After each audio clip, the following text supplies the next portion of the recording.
today is Tuesday, January 7. So, ayan si Kuya Orion, kagigising lang niya at pinapag-breakfast na natin siya. So, ayan, gamit ko na, as you can see, gamit na natin yung TNW N11 wireless microphone kasi nga, tinatry natin siya kung maganda siya. Pero kapag nag-travel tayo, ay mas maayos ang ating audio at saka dalawa na yung mic niya. Good morning. Tinatry ni Kuya Orion, kaya naiiya pa siya kasi nga bagong gising siya. So, yan. Okay naman yung audio niya. Ayun guys, so kadarating lang natin dito sa school and of course, medyo madilim pa rin. So, 6:27 na. Actually, kanina pa kami dumating. Mga 6:15 or 6:16, mga ganun. Madilim pa. Kaya lang nag-review lang ako saglit. Actually, si Orion ay nakatulog ng konti. So, madilim pa kanina nung dumating kami dito sa school. So, ayan, medyo lumiliwanag na. Tapos, kailangan ko palang pumasok sa loob ng school kasi bibili ako dun sa bookstore. Kasi wala na, naubusan na si Kuya Orion ng pad paper niya. Yung pad paper kasi nila may brand. So, kailangan, yung gagamitin nila, yung purchase lang dito sa school kasi merong tatak ng school. So, yun. So, kailangan kong pumasok. Papaalam tayo sa guard para makapasok tayo sa loob at makabili tayo sa bookstore. So, tara na, tara na. Kasi, lalagyan ko pa siya nung yung nabibili namin sa Japan, yung product na skin vape. Kasi, parang napansin ko medyo malamok ngayon kahit na January, malamig. So, medyo malamok. So, kailangan, nilalagyan ko siya ng skin vape. Lalo na naka-short sila, tapos short sleeves lang naman yung polo nila. So, everyday nilalagyan ko siya nun. Yeah.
Morning pa.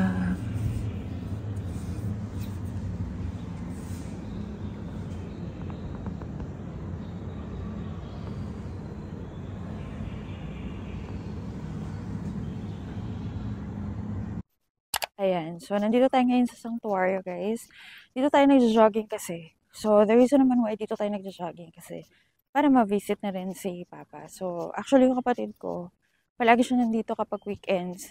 Kami, minsan pag weekends kasi dahil pagod na the whole week, minsan din kami nakakapunta. Tsaka ang aga kasi, maaga kayo mag-jogging. Kasi kapag kagaya ngayon, 7:09 na. So, 7:09, medyo ganyan pa yung itsura ng ng araw. Wala pang ganong lumalabas na araw kasi January. But, kapag mga summer na, Diyos ko, wala pang 7, meron ng araw, mataas na yung araw. So, ngayon, natsyempuan lang natin na ganyan pa, medyo mababa pa ang araw. So, maganda pa. Masarap pa mag-jogging. Pero pagka mataas na yung araw, grabe. Suko ka na. So, kailangan maaga ka talaga mag-jogging dito. Ayan, so kakatapos lang natin mag-jogging and as you can see, ay may araw na. It's 7:45, 7:46, ayan. AM, tumaas na yung araw. Hindi man tayo naka 1 hour kasi past 7 o'clock na ako nakarating dito. Kaya lang syempre dahil may araw na, stop na natin. Naman tayo, 1.98 km.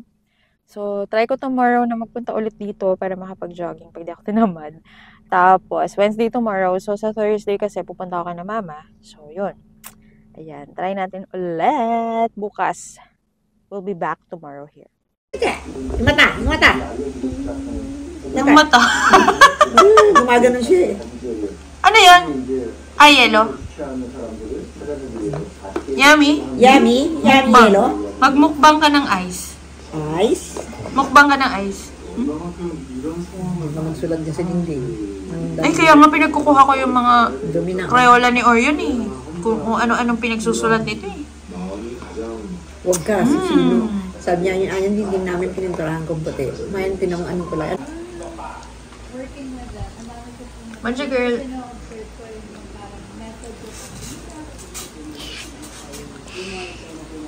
Anong reason bakit umalis daw si Dito sa Jem? Ay, sa ABS. Naantok.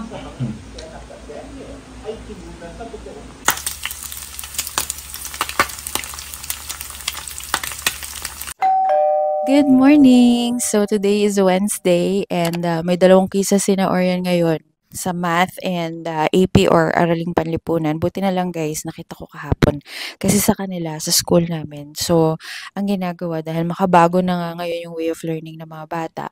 So, kahit na traditional school pa rin, meron kaming LMS na chine-check every day or tuwing may notification sa email na may in-upload si teacher, ay yung mga teachers nila ng lesson. So, ang ginagawa nila, yung mga lessons nila sa school, ina-upload nila sa LMS na naka-PowerPoint presentation para yung mga parents or guardians ng mga bata ay makikita at alam namin kung ano yung i-review namin sa mga bata kasi yun na mismo yung tinuro nila.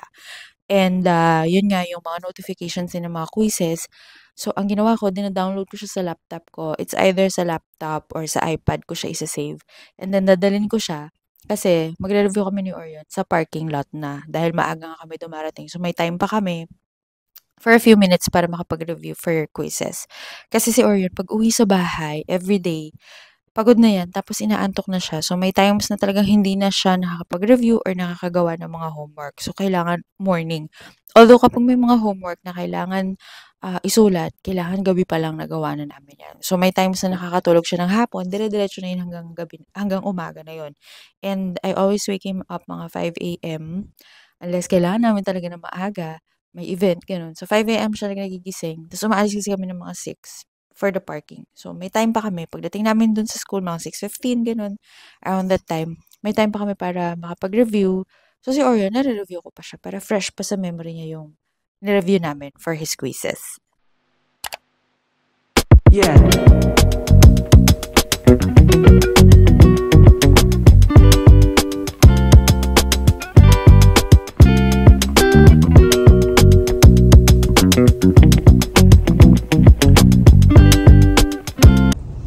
Ayan guys, so dumating nga pala kami ng kanina 6:20 dito sa school kasi medyo madami na namang sasakyan, medyo traffic na ng konti dun sa may intersection. So ayan, dito kami nagre-review. Sabi ko sa inyo, dinadala ko yung aking laptop kapag it's either laptop or yung iPad. Kaya yung iPad ko kasi kanina lowbat siya. Kaya yung laptop na lang yung kinuha ko.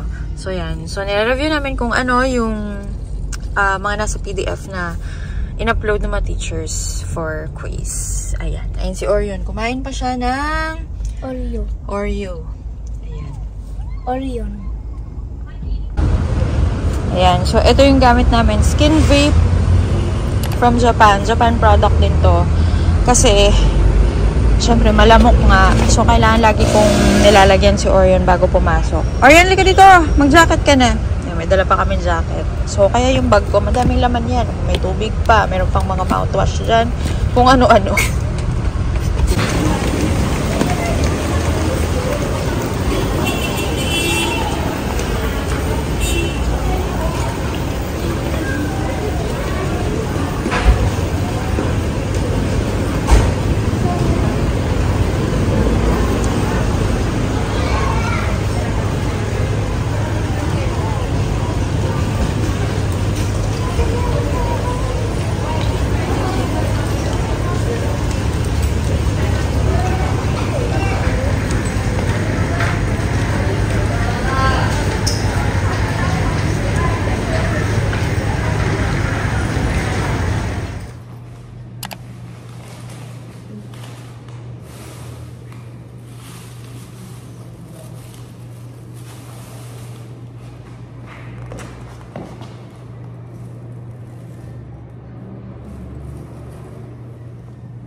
Ayan, so dito tayo ngayon guys sa Sanctuario. Hindi ko na dinala yung mic ko kasi ang dami. Dinidisconnect pa yung Bluetooth para lang gamit mo. Tapos nakaganito pa ako. So actually nasa car pala yung mic ko. Ayan. So medyo mainit na. Ayan, maaraw na. So nakaano na ako. 1.37 km. Pagdating ko kasi dito past 7 na 7:06. So medyo may araw na. Unlike kahapon. Ayan, so, na-genit na. Ayan na siya. Gulat ako dito. Ayan o, condolences from Giao family. Nagulat ako kanina pag-lapit ko dito. Sabi ko, alam sila yun. Sabi ko, ayun. Ay, grabe. So, dito lang, very peaceful. Very peaceful kasi dito walang mga asong mga habol. Kaya hindi ako nag-jogging dun sa amin kasi baka bigla akong habulin ng mga doggies. Diba? Kaya dito kami lagi. Tsaka malawak pa yung mag-jog mo. At least meron kang space talaga kung saan ka mag-jogging. Yung buong road ng Sanctuario. Yan. Pwede ka mag-jogging dyan. Tapos very peaceful. Tsaka dami-dami nag-jogging dito. Ayan. So, kakatapos ko lang maligo. And, kinuha ko yung mga notebooks ni Orion sa bag niya. Kasi, inuugali ko yan na pagdating niya, kailangan makita ko na yung mga notebooks niya. And para malaman ko kung merong homework, kung merong quiz, or merong performance task kinabukasan. May times naman na pagpasok niya pa lang ng pintuan, may sinasabi na siya na, Mama, bukas magbe-bring daw ng ganito, bukas may quiz kami, ganyan. Kaya lang, kahapon, hindi ako nakapag-check ng notebooks niya. So, may na-miss kami na mga, na materials. Kasi nakita ko lang kaninang morning na meron pala siyang materials na kailangan. Tapos, ang sinasabi naman niya, yung materials ay dadalhin daw bukas. So, tomorrow. Kasi walang date yung nakalagay dun sa reminders notebook niya. So, yun. Tapos, yun pala. Kanina na nila ginawa. So, tinanong ko, paano ka nakapag, kulang yung materials mo. Sabi ko, wala kasi siyang construction paper, wala siyang popsicle sticks. Pero, other materials meron siya sa bag lagi. Like, yung scissors, glue, meron siya. So, yun. Meron daw siyang classmate na pinahiram siya. Buti na lang. Ayun. So, yan. Check muna natin. Double check natin lahat ng notebooks. So, ayun nga. Buti na lang talaga. Merong siyang classmate na nagpahiram sa kanya ng mga materials niya. O, ayan. Gaya nito, English 2, be ready for a quiz in English on January 9. Bukas yun. Review the following predicting outcomes, cause and effect. You have to review daw. Kailangan mag-review. Review tayo mamaya. Yung mic mo mahulog. Nilagyan niya kasi yung isang mic. Review ka bukas. Sa car. Or mamaya. Opo. Mamaya? Ayun. So, ito yung isang mic na gamit niya. Hindi ko lang napansin na hindi ko nga pala natanggal yung mga plastic dito sa microphone. So, tatanggalin ko naman to. Kalimutan ko. Kasi nag-upload ako kanina ng TikTok video about, hindi ko pa yata siya na-upload sa TikTok. So, gumawa ako ng video, travel tip. Tapos napansin ko, meron pa palang plastic yung mic namin. Hindi pa pala namin natanggal. Ito kasi siya, sa isang set siya. So, i-review natin yan. One of these days. Actually, ang gusto ko mag-review si Papa kasi mas technical siya. So, pagdating sa mga yon, gusto ko na siyang Filipino. Or yan, Filipino quiz. And anyway, guys, let's call it a day na. Total, paggabi na rin. And, ayun, let's continue our vlog. Kailan ba? Bukas or sa Friday? Thursday na bukas eh. Yan. So, let's just continue our vlog. And then, yan. See you. See you again. Thank you. If you haven't subscribed on our channel yet, please consider subscribing. See you again. Bye! Yeah.